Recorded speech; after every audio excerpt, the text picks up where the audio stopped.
Ay.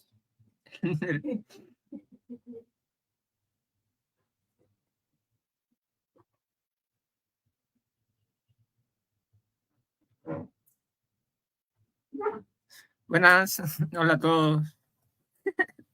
Buenas noches.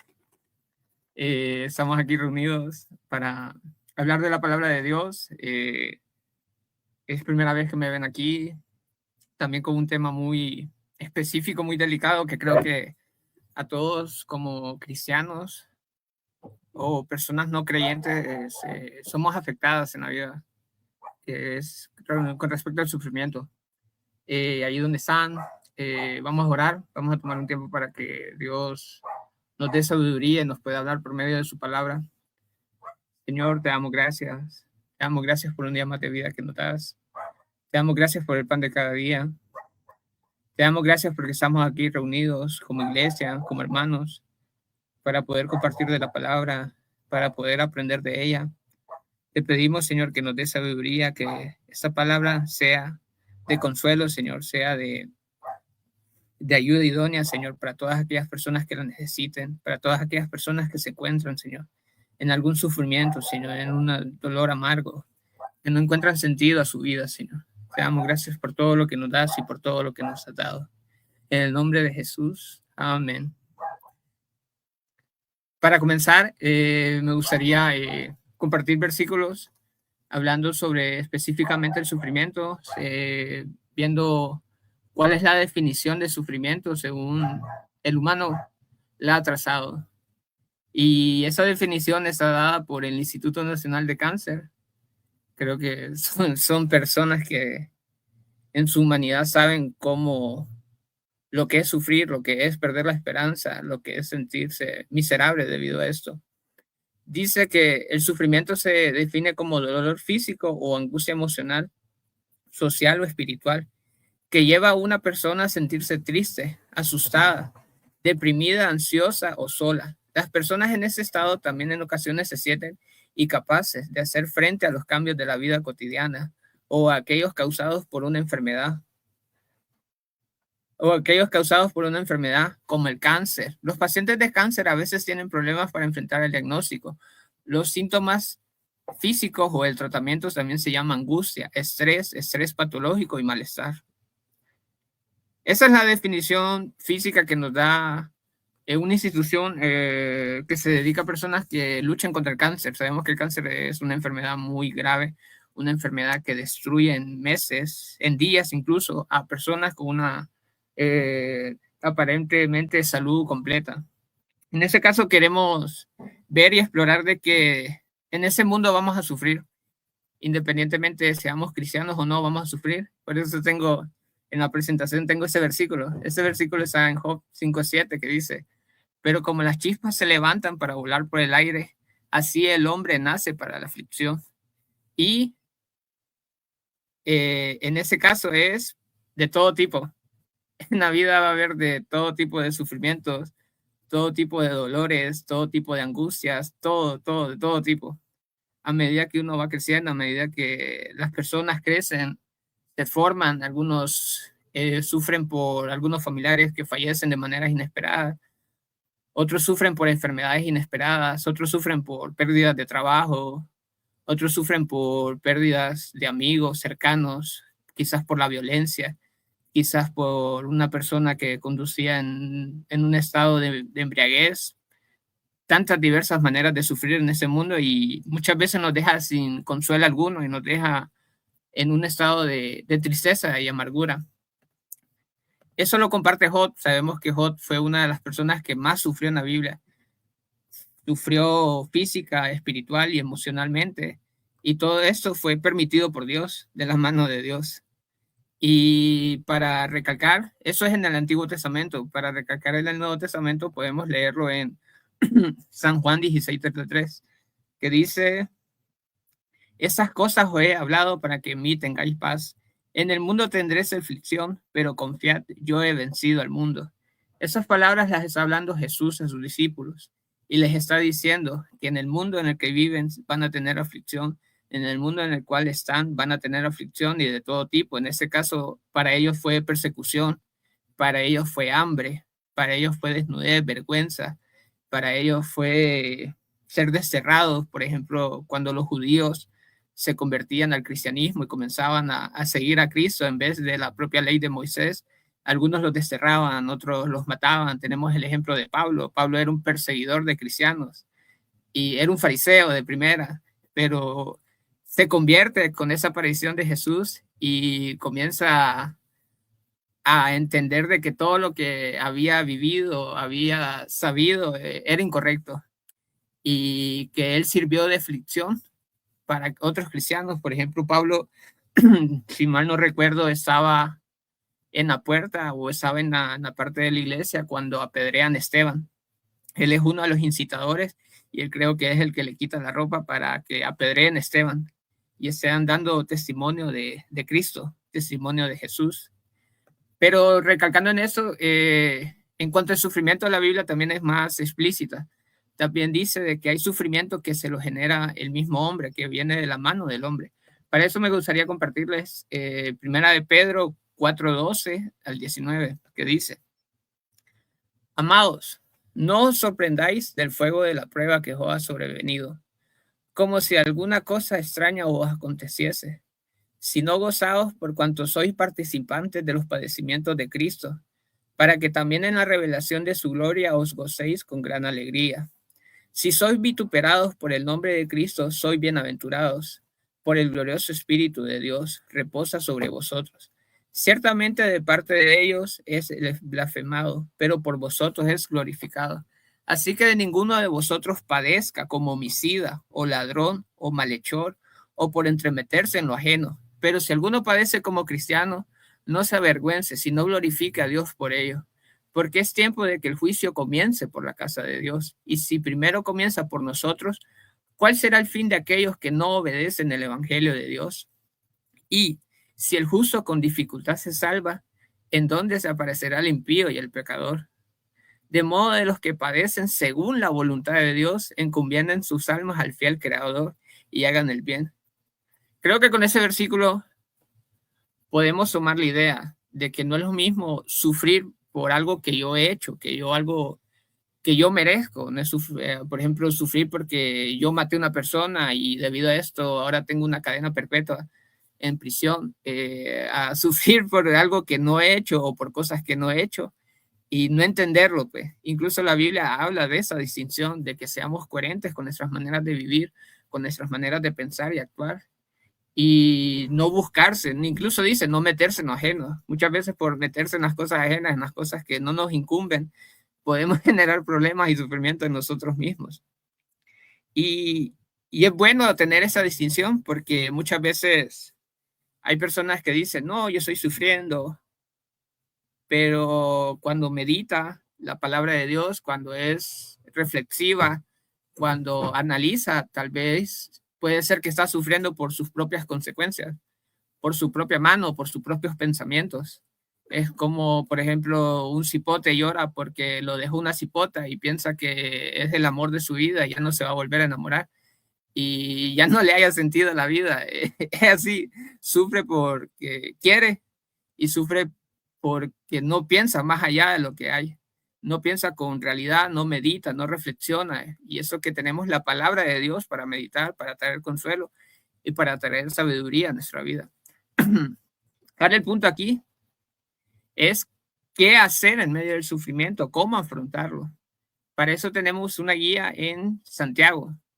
Tenemos una guía en Santiago capítulo 1 del verso 2 al 5, que dice: Hermanos míos, tened por sumo gozo cuando os halléis en diversas pruebas, sabiendo que la prueba de vuestra fe produce paciencia, mas tenga la paciencia su obra completa, para que seáis perfectos y cabales sin que os falte cosa alguna.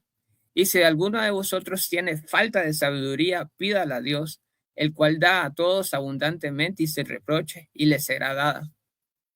Creo que aquí es muy importante entender por qué cada versículo está conectado. Aquí les está diciendo Santiago a todos, en su entonces eran las 12 tribus de Israel, y ahora nosotros como cristianos modernos están en pruebas, sí, y pueden ser que estén en diversas pruebas, sí, pero la prueba que están sufriendo o las diversas pruebas que están sufriendo van a traer paciencia a su vida, y la paciencia es una cosa muy necesaria para el cristiano. E incluso cuando estén en diversas pruebas, pídanle sabiduría a Dios para saber cómo actuar ante el sufrimiento, para saber cómo actuar ante estas pruebas, porque créanme que se necesita sabiduría, se necesita cordura, se necesita tomar decisiones difíciles en medio de problemas grandes, y esta sabiduría solo puede venir de Dios para saber cómo salir adelante. Por ejemplo, para saber si voy a su hospital o no por algún síntoma que tengo, o si me realizo este examen, o realmente necesito esta operación, o realmente necesito sacar este préstamo para pagar esta deuda, o realmente necesito salir de vivir de este barrio, de esta colonia, porque aquí es muy peligroso, o si realmente necesito comprarme un carro porque hay muchos asaltos, hay mucha violencia y ya no puedo andar en transporte público con tranquilidad. Diversidad de pruebas, diversidad de sufrimientos, y el único que puede dar una sabiduría plena y completa es Dios. Y por eso le está diciendo, pídala, y que Dios la da abundantemente y sin reproche, para que puedan afrontar las diversas pruebas en las que son sometidos.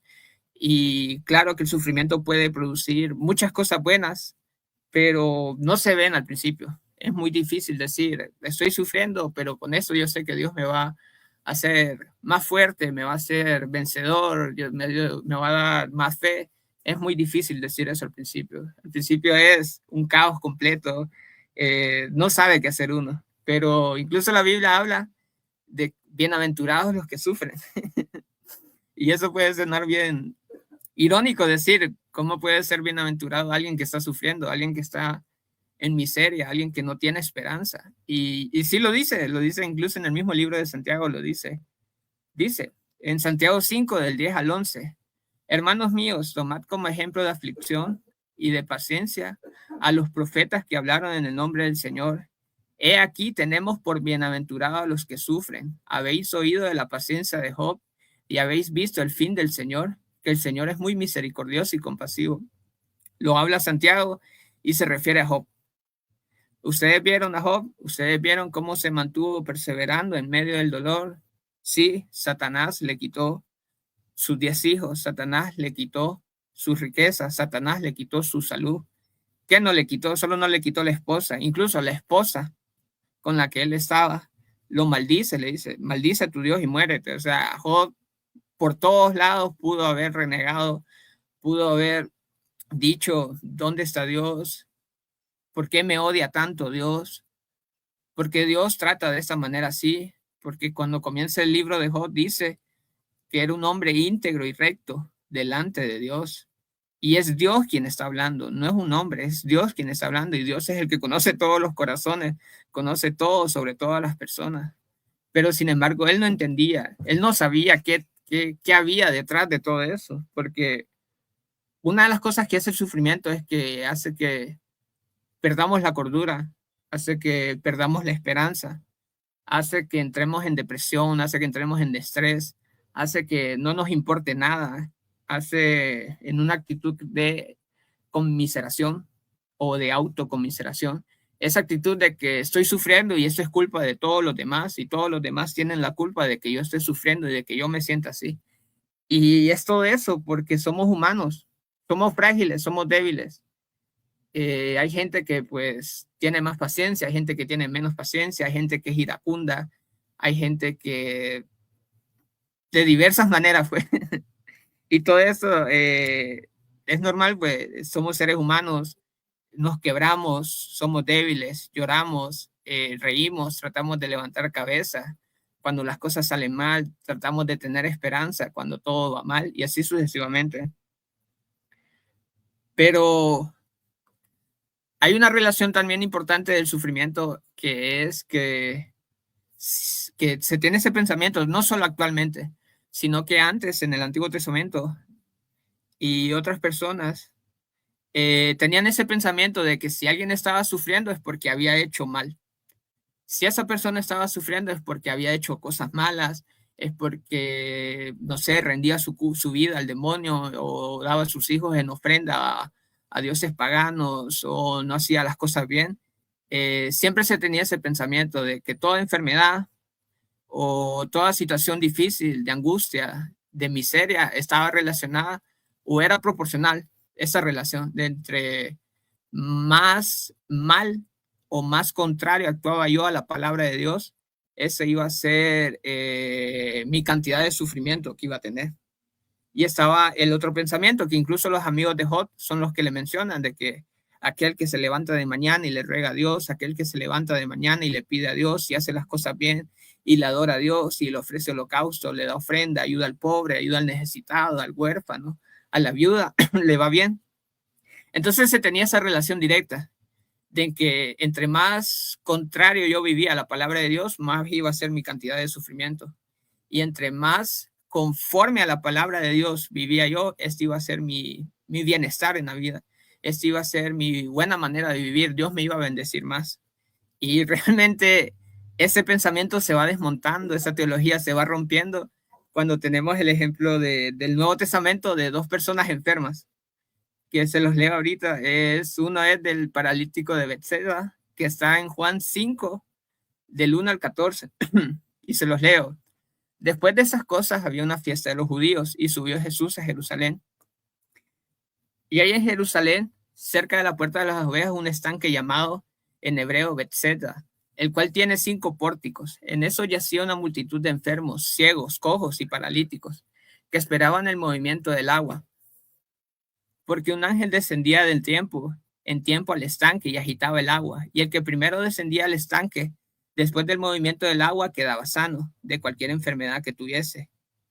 Y había allí un hombre que hacía 38 años que estaba enfermo. Cuando Jesús lo vio acostado y supo que ya llevaba mucho tiempo así, le dijo, ¿quieres ser sano? Señor, le respondió el enfermo, no tengo quien me meta en el estanque cuando se agita el agua, y entre tanto que yo voy, otro desciende antes que yo. Jesús le dijo, levántate, toma tu lecho y anda. Y al instante aquel hombre fue sanado, y tomó su lecho y anduvo, y era día del reposo aquel día. Entonces los judíos dijeron a aquel que había sido sanado en ese día de reposo, ¿no te es lícito llevar tu lecho? Él le respondió, el que me sanó, él mismo me dijo, toma tu lecho y anda. Entonces le preguntaron, ¿quién es el que te dijo, toma tu lecho y anda? Y el que había sanado no sabía quién fuese, porque Jesús se había apartado de la gente que estaba en aquel lugar. Después le halló Jesús en el templo y le dijo, mira, has sido sanado, no peques más para que no te venga alguna cosa peor. Entonces aquí podemos ver que sí hay una relación de pecado y enfermedad, de vivir contrario a la palabra de Dios y que traiga eso de gracias a nuestras vidas. Pero también está el otro ejemplo que está también en Juan y se los comparto, que es Juan 9 del 1 al 12. Al pasar Jesús vio a un hombre ciego de nacimiento y le preguntaron sus discípulos diciendo, Rabí, ¿quién pecó, este o sus padres, para que haya nacido ciego? Respondió Jesús, no es que pecó este ni sus padres, sino para que las obras de Dios se manifiesten en él. Me es necesario hacer las obras del que me envió, entre tanto que el día dura, la noche viene, cuando ya nadie puede trabajar. En este caso, en este ejemplo, podemos ver que hay una persona enferma de nacimiento y hay una persona que tiene ceguera. Y según la teología que tenían los discípulos, o sea, ese pensamiento de que o pecaban los padres o pecaban los hijos, pero alguien pecó para que este esté sufriendo es porque alguien pecó. Entonces cuando viene Jesús y comienza a desmontar esa teología, comienza a desmontar ese pensamiento y decirles, no, nadie ha pecado aquí, simplemente esto es para que la gloria de Dios sea manifiesta. Y eso creo que trae mucho consuelo y es una parte vital de cómo enfrentar el sufrimiento, cómo enfrentar el dolor, con una teología sana, con un conocimiento de la palabra de Dios que traiga consuelo, porque una persona que se enferma, una persona que está en sufrimiento, lo menos que quiere escuchar es que está así porque ha hecho las cosas mal. Lo menos que quiere escuchar es que está así porque se alejó de Dios, se ha apartado de Dios. Puede ser que eso sea cierto en cierta medida, pero es lo menos que quiere escuchar. Es como, por ejemplo, tenemos el caso, nos remontamos otra vez al caso de Job. Llegaron los 3 amigos y los 3 amigos le comenzaron a decir, Job, vos pecaste. Job, tus hijos pecaron. Job, vos tenés orgullo y algo hiciste y vos pecaste. Y por eso estás sufriendo en gran manera. Y Job sabía su caminar, Job sabía de que él trataba de mantenerse íntegro delante de Dios, incluso él ofrecía holocausto por sus hijos, por si a ellos se les olvidaba hacerlo. Y es difícil desmontar todo eso, porque es lo que pasa por la mente humana, naturalmente hablando, decir, qué gran sufrimiento de esa persona es porque hizo algo semejante a esto. Es como que yo vea a una persona en la calle pidiéndome para comer y yo diga, a saber qué hizo ese man, esa persona, a saber qué no ha hecho esa persona. O vámonos a un caso más específico, si yo veo una persona, por decirlo así, una prostituta, decir, qué vida la de ella, pues escogió esa vida y está enferma, qué gran dolor, esto ha sido porque ella tomó su decisión, esto ha sido porque se lo merece, porque ella lo ha buscado y realmente no conocemos contextos, no conocemos situaciones, no conocemos muchas cosas de la vida de las personas porque han llegado a esa situación o si han sido de nacimiento, como por ejemplo el de este ejemplo de Juan 9, que era una persona de nacimiento que nació enferma y nadie había pecado. Y todos pensaban, este pecó su familia en gran manera y por eso a este le tocó sufrir por su familia o a él le tocó sufrir por su propio pecado. Y desmontar todo esto es sano y es necesario, porque el que sufre no quiere sufrir más con palabras vanas, con palabras vacías. Simplemente quiere encontrar consuelo, quiere encontrar esperanza, quiere encontrar que alguien lo apoye, que alguien lo escuche, que alguien lo ayude a seguir adelante, a pesar de la condición de miseria en la que esté viviendo. Y agregando a esto, eh, podría agregar varios ejemplos de la Biblia, recordándome, por ejemplo, tenemos el ejemplo de José, el soñador.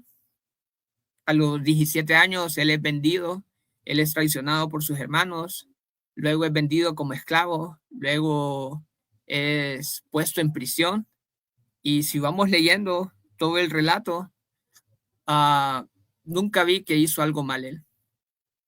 Nunca vi que él robó, que él mató, que él asesinó. Incluso en los momentos de tentación, él hizo las cosas bien. Cuando se le presenta a la esposa de Potifar, él huye de la tentación y no se acuesta con ella. Una por amor a Dios y otra por no fallarle a su amo. Y son 13 años, porque cuando él sube a revelarle el sueño a Faraón, dice que tiene 30 años, es cuando se convierte en mano derecha de Faraón. Y son 13 años de sufrimiento que no entendía. Y eso que trataba de mantenerse íntegro, trataba de mantenerse fiel a lo que le había enseñado su padre Jacob, y mantenerse, pues, aún en medio del sufrimiento, aún en medio de las circunstancias injustas, yo voy a hacer las cosas bien.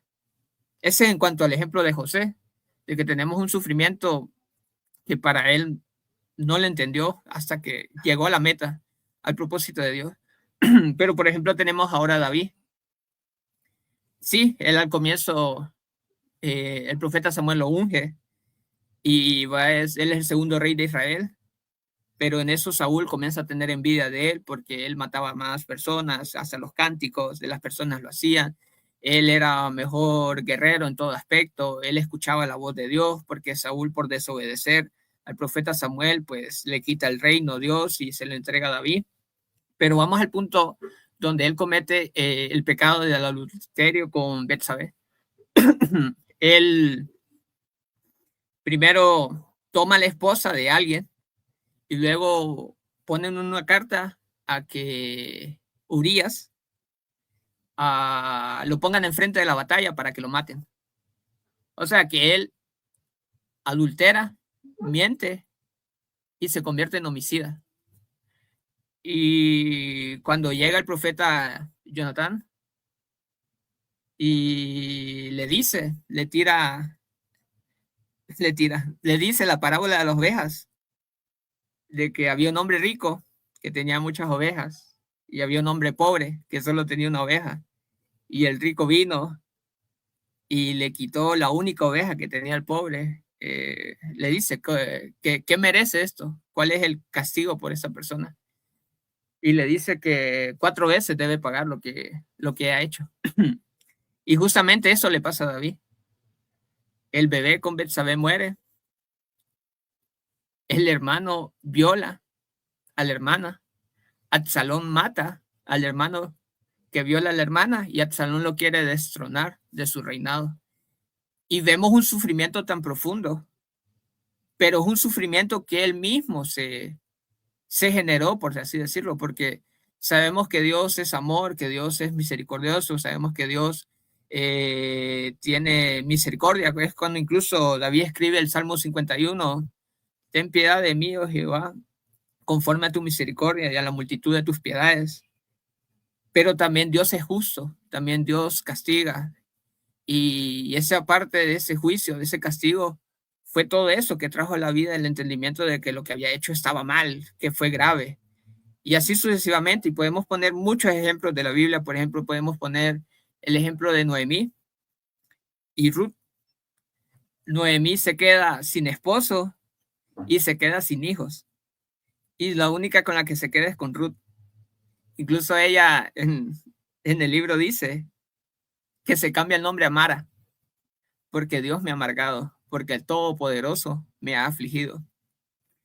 Y es esa amplia gama o perspectiva de los sufrimientos, porque también a mí me parece muy interesante la historia del rey Acab, uno de los reyes de Israel. Dice la Biblia que fue peor que todos los que habían reinado antes de él, pero sin embargo Dios no trajo castigo sobre su vida, porque él se humilló. Pero es como que desconecta, pues, decir, pero este hizo peor que todos los demás reyes de Israel y Dios aún así tuvo misericordia y no lo mató y todo lo que le iba a pasar lo trajo, pero para sus descendientes, no para la vida de él. Y vemos, por ejemplo, ahora de rey de Israel a Ezequías, que Ezequías comienza y restaura el culto a Dios, quita la idolatría, también quita la serpiente de bronce que había sido levantada en el desierto por Moisés, pero vemos que enferma de muerte y viene el profeta Isaías y le dice que vas a morir, que pongas en orden toda tu casa porque vas a morir. Y viene Ezequías y le ora a Dios y le dice que yo he caminado en tus mandatos durante toda mi vida. Entonces vuelve la palabra a Isaías y le dice que le va a dar 15 años más de vida. Y durante esos 15 años más de vida, vienen unas personas de Babilonia y Ezequías le muestra todo lo que había. Y por tomar esa decisión, Isaías le profetiza que van a llevar en cautiverio a sus hijos y a todos los que hay allí y el reino va a ser destruido. O sea, es tan amplia las decisiones que se toman y que se le piden a Dios por medio del sufrimiento y realmente no le entendemos. Somos rápidos para juzgar, somos rápidos para decir, ese está sufriendo, es por pecado, o ese está sufriendo, se lo merece. Somos muy rápidos para hablar de esa manera. En vez de decir, estás sufriendo, pues te acompaño en oración, tener, mira, algo para que comas, o un apoyo moral, o hay que pedirle a Dios que todo salga bien, y así sucesivamente. Pues. Y es difícil porque para llegar a ese punto de sufrir con los demás, hay que tener empatía, hay que tener amor, ese vínculo perfecto que habla el apóstol Pablo, que dice que es el amor y que por ese, pues, todo se hace, pues, y acompañar al que está sufriendo, a los que lloran. Es como las bienaventuranzas que dicen, bienaventurados los que lloran, porque serán consolados. Bienaventurados los pobres de espíritu, bienaventurados los que tienen hambre y sed de justicia. Y así sucesivamente, tantas bienaventuranzas, tantas promesas en medio del dolor, en medio del quebranto. Y cómo enfrentar el dolor, creo que en eso lo que hemos desarrollado es pensamientos, ideas, situaciones de que no podemos decir de que alguien está sufriendo porque ha hecho mal con su vida, pero tampoco lo podemos descartar. Y no podemos decir que el sufrimiento es el pago del pecado de los padres, porque tampoco hemos visto ejemplos, hemos visto situaciones de que no es así. Entonces, creo que ahora es importante como dice, poner la mirada en el cielo. ¿Cómo afrontar el sufrimiento desde el cielo con la perspectiva cristiana? Y es cuando aquí entra, entra Jesús.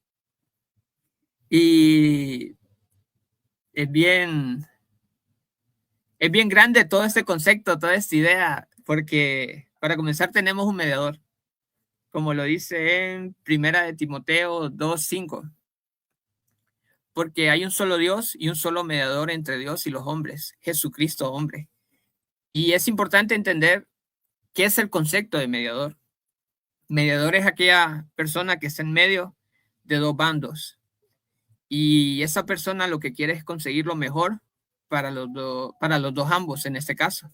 Y entonces es donde entra todo esto de, por ejemplo, en los discipulados de la iglesia, bueno, en el discipulado de arte, estábamos estudiando este concepto de unión hipostática, de que Jesucristo es 100% hombre y 100% Dios.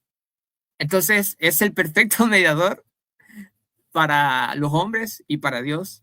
¿Y qué clase de mediador tenemos? Bueno, aquí lo describe, la Biblia describe cuál es ese mediador que tenemos y es en Isaías 53:3 del versículo 10. Tenemos ese mediador. Dice, despreciado y desechado entre los hombres, varón de dolores, experimentado en quebranto, y como que escondimos de él el rostro, fue menospreciado y no lo estimamos. Ciertamente él llevó nuestras enfermedades y sufrió nuestros dolores, y nosotros le tuvimos por azotado, por herido de Dios y abatido. Más herido fue por nuestras rebeliones, molido por nuestros pecados. El castigo de nuestra paz fue sobre él, y por su llaga fuimos nosotros curados. Todos nosotros nos descarriamos como ovejas, cada cual se apartó por su camino, mas Jehová cargó en él el pecado de todos nosotros. Angustiado él y afligido, no abrió su boca, como cordero fue llevado al matadero, y como oveja delante de sus trasquiladores, enmudeció y no abrió su boca. Por la cárcel y por juicio fue quitado, y su generación, ¿quién la contará? Porque fue cortado de la tierra de los vivientes, y por la rebelión de mi pueblo fue herido, y se dispuso con los impíos su sepultura, mas con los ricos fue en su muerte, aunque nunca hizo maldad, ni hubo engaño en su boca. Con todo eso, Jehová quiso quebrantarlo, sujetándole a padecimiento. Cuando haya puesto su vida en expiación por el pecado, verá linaje, vivirá por largos días, y la voluntad de Jehová será en su mano prosperada. Ese es el mediador que tenemos. Alguien que sabe lo que es el quebranto, lo que es el sufrimiento, lo que es el desprecio, lo que es el dolor. Alguien que le pidió en el Getsemaní que pasara esa copa de ira, mas sin embargo dijo que se hiciera la voluntad de Dios. Y todo por traer esa redención, por todo por traer ese vencimiento sobre el pecado, ese rescate de nuestras almas. Como dice en Pedro, que nuestras almas no fueron compradas ni por oro ni por plata, sino con sangre. Y si seguimos hablando del mediador que tenemos, podemos irnos a Hebreos 4, del 14 al 16, que dice, por tanto, eso refiriéndose a Jesús siempre, el mediador que tenemos. Por tanto, teniendo un gran sumo sacerdote que traspasó los cielos, Jesús, el Hijo de Dios, retengamos nuestra procesión, porque no tenemos un sumo sacerdote que no pueda compadecerse de nuestras debilidades, sino uno que fue tentado en todo según nuestra semejanza, pero sin pecado. Acerquémonos pues confiadamente al trono de la gracia, para alcanzar misericordia y hallar gracia para el oportuno socorro. O sea que cuando lo vamos resumiendo y vamos anexando todo esto, tenemos un mediador que se hizo hombre, un mediador que fue experimentado en quebranto, en sufrimiento, en abandono, un mediador que también sufrió nuestras mismas tentaciones y fue vencedor y no hubo maldad en él. O sea, tenemos un mediador que realmente nos entiende, un mediador que sabe lo que es hombre, lo que es ser hombre, sabe lo que es sufrir, sabe lo que es llorar, sabe lo que es quebrantarse, sabe todo, pues. Y incluso tenemos esa declaración en las clases, en los discipulados, se conoce como kenosis, el vaciamiento. Ese está en Filipenses 2, del 5 al 11. Y también está hablando de ese mediador que tenemos que dice, haya pues en vosotros ese sentir que hubo también en Cristo Jesús, el cual siendo en forma de Dios, no estimó el ser igual a Dios como cosa que aferrarse, sino que se despojó a sí mismo tomando forma de siervo, hecho semejante a los hombres, y estando en la condición de hombre se humilló a sí mismo, haciéndose obedientes a la muerte y muerte de cruz, por lo cual Dios también le exaltó hasta lo sumo y le dio un nombre que es sobre todo nombre, para que el nombre de Jesús se doble toda rodilla de los que están en el cielo y en la tierra y debajo de la tierra, y toda lengua confiese que Jesucristo es el Señor, para la gloria de Dios Padre. O sea que tenemos un mediador que lo cumple todo. Por eso sí, en los estudios bíblicos a Jesús se le conoce como el Rey, como el gran sumo sacerdote también. Son títulos, y el príncipe de paz. Son esos títulos que se le atribuye, y se le atribuye con mucho sentido. Y se le atribuye con esperanza para nosotros, porque en el Antiguo Testamento el gran sumo sacerdote entraba una vez al lugar santísimo y una vez al año, y este hacía expiación por los pecados de él y por los pecados del pueblo. Pero ahora el sumo sacerdote que tenemos hace expiación meramente por nuestros pecados, porque él es la ofrenda perfecta, agradable a Dios, para expiación, para salvación y para sanidad de nuestros pecados. Creo que hemos compartido bastantes citaciones, pensamientos que están en la Biblia. La mayoría de cosas no hemos hablado de experiencias mías que les podría contar, no he hablado de experiencias de otras personas. Todo esto está en la Biblia, y todo esto lo ha dado Dios para que lo podamos interpretar, para que podamos encontrar consuelo, esperanza, y no solo para nuestras vidas, sino para que vayamos y compartamos en hospitales, en lugares de pobreza, en orfanatos, en prostíbulos, en todos aquellos lugares donde haya necesidad, donde haya sufrimiento. Y creo que cómo enfrentar el sufrimiento con propósito. Y aquí me gustaría compartir el Romanos 8:28, que dice: y sabemos que a los que aman a Dios todas las cosas les ayudan a bien. Esto es, a los que conforme a sus propósitos son llamados. Si seguimos leyendo, habla de que el propósito más grande de nuestros sufrimientos, de nuestras aflicciones, de nuestras situaciones, es conformar la imagen de Cristo en nosotros, para que Él sea el primogénito de muchos hermanos. Pero también algo que a mí me gustaría recalcar y resaltar, es que cuando uno está sufriendo, uno siente que Dios lo odia, uno siente que Dios no lo ama, uno siente que Dios está en su contra, uno siente que ha sido olvidado por Dios, y que ha hecho grandes pecados, que ha hecho la peor maldad del mundo, y que por eso estamos sufriendo tal situación. Pero no, aquí es cuando entra la Biblia, cuando entra la palabra de Dios para traer consuelo y para descartar todas esas ideas erróneas que podemos tener.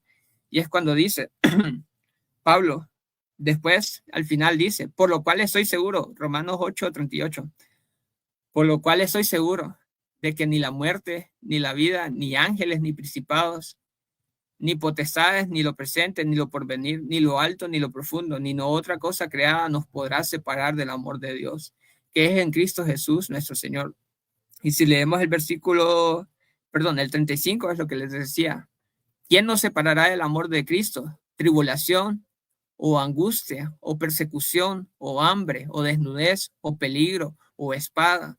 O sea, es donde necesitamos poner nuestra fe y esperanza, de decir: estoy sufriendo, pero eso no me separa. Dios no me deja de amar. No tengo para comer, pero Dios no me deja de amar. No tengo dinero para pagarle el colegio a mis hijos. No, no importa, porque Dios no me deja de amar. Me han detectado cáncer. No importa, porque Dios no me deja de amar. Acabo de perder un familiar en una muerte que no entiendo, pero no importa, pero porque Dios no me deja de amar. Y todo eso solo lo puede traer consuelo, solo puede traer convicción la palabra de Dios. Porque quizá yo en otra situación o en otra oportunidad que tenga de compartir la palabra de Dios, les pueda decir otras cosas y haya cambiado mi manera de pensar. Pero la palabra de Dios es una. La palabra de Dios no cambia. La palabra de Dios va a estar siempre. Como dice, la tierra y el cielo pasarán, pero mis palabras no pasarán. Y es donde necesitamos, pues, aferrarnos, meditar en la Biblia, pensar en la Biblia y creer en todo lo que ya está escrito, para poder dar consuelo, para poder dar enseñanza, para poder redarguir, para poder traer esperanza, para poder traer sanidad, para poder traer nuevas de salvación a todas las personas que sufren, que están hambrientas, que están sedientas, de más allá de algo físico, sino de algo espiritual.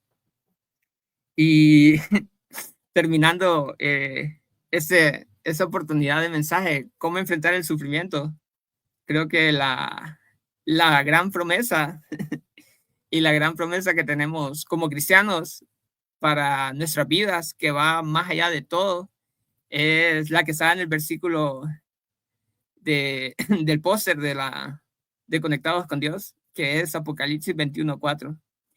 Enjuagará Dios toda lágrima de los ojos de ellos, y ya no habrá muerte, ni habrá más llanto, ni clamor, ni dolor, porque las primeras cosas pasaron. Y estas son palabras de Apocalipsis, el último libro de la Biblia, y son de esperanza, son de consuelo, son de poner la mirada en el cielo, de saber de que aunque estoy pasándola mal aquí, ese no va a ser para siempre, de que esto va a pasar y de que tal vez esta situación aflictiva que estoy pasando en este momento tiene un propósito más grande para la gloria de Dios, pero no lo he visto, pero sé que lo puedo ver mediante su palabra, mediante la oración y, y esas esperanzas y esas palabras no las pone en mi boca, sino que las pone la palabra de Dios. Y creo que me trae mucho, a mí, por ejemplo, me trae mucha eh, pensamiento de ideas chocando, porque justamente el año pasado, este 5 de febrero, yo me estaba sometiendo a una biopsia, porque mi diagnóstico era un cáncer en etapa 4. Y es donde todo esto, si lo hubiera tenido, hubiera podido tener más paz, más seguridad, porque no era, sé que no es alguien perfecto o alguien que siempre ha hecho las cosas bien, pero sabía de que mi caminar en la vida no era errado, no era tan contrario a la palabra de Dios. Trabajaba, estudiaba, practicaba un deporte, asistía a la iglesia, servía en la iglesia. Y un 5 de febrero del 2025 estaba en una tomografía computarizada porque tenía sospecha de un cáncer de etapa 4 a mis 24 años, cuando siempre he sido una persona que nunca ha fumado, nunca ha bebido, nunca ha utilizado drogas. Y es donde se comenzó a hacer teología, a comenzar a meditar en la palabra de Dios, a escuchar consuelo, no solo de la palabra de Dios, sino de muchos hermanos de la iglesia, de amigos y compartiendo, pues siempre yo agradezco a todas las personas que me apoyaron, que me ayudaron, que oraron por mí, que me fueron a visitar al hospital.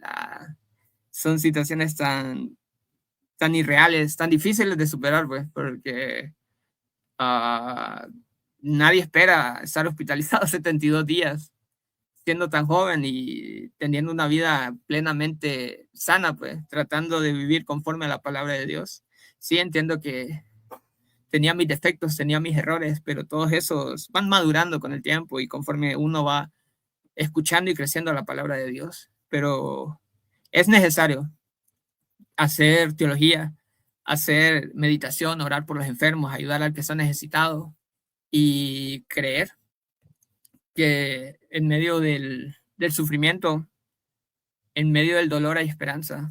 Y como lo dice Apocalipsis, que al final de esta vida Dios va a enjuagar toda lágrima y ya no veremos la muerte, ya no habrá más llanto, ya no habrá clamor ni dolor, porque las primeras cosas pasaron.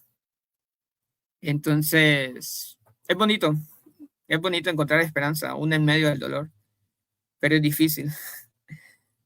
Creo que cualquiera que sufre lo menos que quiere es comenzar a escuchar de la palabra de Dios porque siente que es un castigo. Y al revés, no sabemos lo que Dios puede hacer con nuestros sufrimientos y con nuestras situaciones difíciles. Y esto fue consejos, palabra de Dios, de cómo afrontar el sufrimiento, de qué podemos hacer, cómo podemos creer que en medio del sufrimiento hay esperanza, hay propósito y que Dios está de la mano y que Dios no nos va a abandonar en medio del camino. Y pues, anuncios, pues, este domingo la reunión general y esperemos vernos. Estamos en discipulados. Los discipulados son importantes para aprender más de la palabra de Dios, para meditar en ellos y afrontar todas estas situaciones difíciles juntos, como hermanos, como iglesia. Y como decía el apóstol Pablo, con amor, con ese vínculo perfecto.